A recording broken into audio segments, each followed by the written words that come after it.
కాంగ్రెస్ ప్రభుత్వానికి తమ party 60% మార్కులతోటే first క్లాస్లో పాస్ చేసింది అన్నారు సిపిఐ రాష్ట్ర కార్యదర్శి ఎమ్మెల్యే కూనంనేని సాంబశివరావు.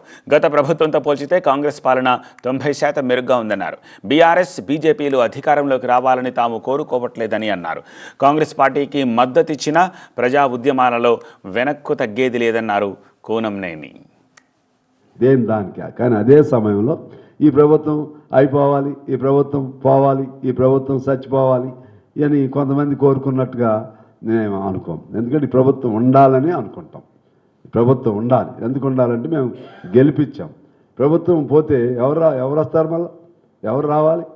ప్రభుత్వం పోతే బీజేపీ రావాలనుకుంటామా? మేము బీఆర్ఎస్ అనుకుంటామా? అనుకునే సమస్య లేదు. ఈ ప్రభుత్వం ఉండాలని మేము కోరుకుంటే చాలుతాం.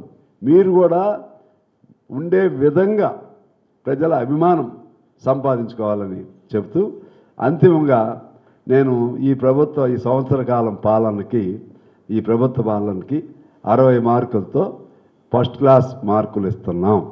60 మార్కులతో, డిస్టింక్షన్ కాదు. ఇంకా మీరు జాగ్రత్తలు పడితే 70 మార్కులకు వచ్చేట్టుకు వస్తుంది. లేదనుకుంటే ఇంకా కిందకి వెళ్ళిపోతారు. రాష్ట్రంలో బీఆర్ఎస్ బీజేపీలో నిర్మాణాత్మక ప్రతిపక్ష పాత్ర పోషించట్లేదన్నారు కూనంనేని సాంబశివరావు. తిట్లు శాపనార్థాలు కాదని లెఫ్ట్ పార్టీల తరహాలో ప్రజా సమస్యలపై పోరాటాలు చేస్తేనే ప్రజలు ప్రతిపక్షాలను గుర్తిస్తారని అన్నారు ఎమ్మెల్యే. అది రియల్గా ప్రతిపక్షం అంటే ఎలా ఉండాలో నన్ను చూసి నేర్చుకోవాలి. ప్రతిపక్షం అంటే బూతులు తిట్టం, మేము తిట్టం, ఇంకేదో శాపనార్థాలు పెట్టం. కానీ మంచిని మంచి అనాలి, చెడు అనాలి. అది ప్రతిపక్షం లక్షణం. అది నిర్మాణపరమైన లక్షణం.